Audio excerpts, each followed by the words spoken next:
ناظرین کرام، ہر انسان کی چاہت دنیا کے اندر یہ ہوتی ہے کہ کس طریقے سے میں پیسے کماؤں، کس طرح نوکری کروں، کہیں جا کر پیشہ کر لوں، کوئی کچھ بھی بزنس کر لوں تاکہ میری آمدنی کے ذرائع بڑھیں، میں اس پیسے کے ذریعے سے اپنے پریوار کا، اپنے بیوی بچوں کا خرچ چلا سکوں۔ اور پھر یہی انسان کی سوچ، اس کی چاہت یہ پیسے کے، مال کے، محبت کے اندر تبدیل ہو جاتی ہے۔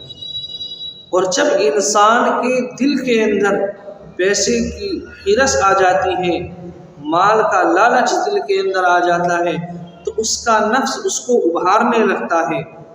نفسانی خواہشات اس کی بڑھتی چلی جاتی ہیں، یہاں تک کہ بے شمار پیسہ کما لینے کے بعد بھی ہر انسان یہ چاہتا ہے کہ میرے پاس پیسہ اور زیادہ ہو۔ مثلا کوئی انسان ایک دن کے اندر 1000 کما رہا ہے، تو اب ایسا نہیں کہ وہ ان پر صبر کر لے، بلکہ اس کی سوچ یہ رہتی ہے کہ میں کس طریقے سے اس 1000 کے پیسے، ان 1000 روپے کو 2000 کے اندر کنورٹ کروں، کس طرح میری آمدنی 2000 ہو جائے۔ اسی طرح انسان کا طمع، انسان کا لالچ،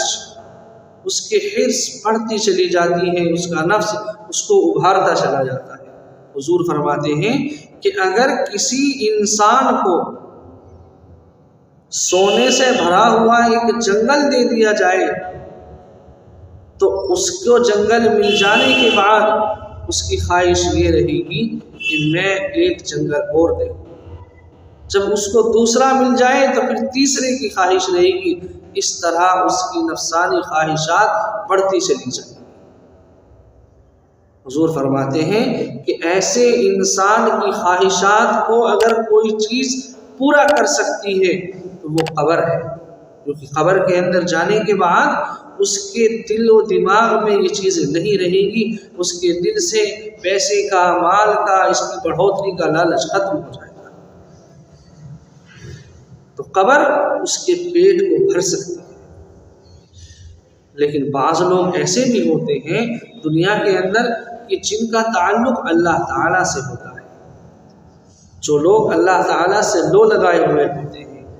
اور جب کسی کا تعلق اللہ تعالیٰ سے ہوتا ہے تو اللہ تعالیٰ ان لوگوں کو اس طرح کے معاملات سے، اس طرح کے لالچ سے دور کر دیتا ہے، اور ایک اچھی زندگی، خوش نصیب زندگی ان کو عطا ہوتی ہے۔ تو 2 چیزیں ہوئی، پہلی چیز مال کا لالچ،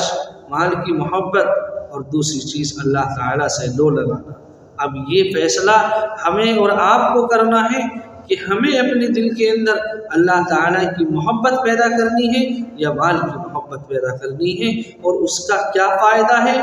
اللہ کی محبت سے ہمیں کیا حاصل ہوگا، مال کی محبت سے ہمیں کیا حاصل ہوگا، یہ چیزیں میں نے آپ حضرات کو بتا دی۔ اس لیے آپ تمام لوگوں سے گزارش ہے کہ اللہ تبارک و تعالیٰ کی محبت اپنے دل کے اندر پیدا فرمائیں، اللہ تبارک و تعالیٰ کی محبت سے اپنے دل کو لبریز کریں، تاکہ ہماری زندگی میں جو نفسانی خواہشات ہیں ہم ان پر نہ چل سکیں۔ اللہ تعالیٰ عمل کی توفیق عطا فرمائیں۔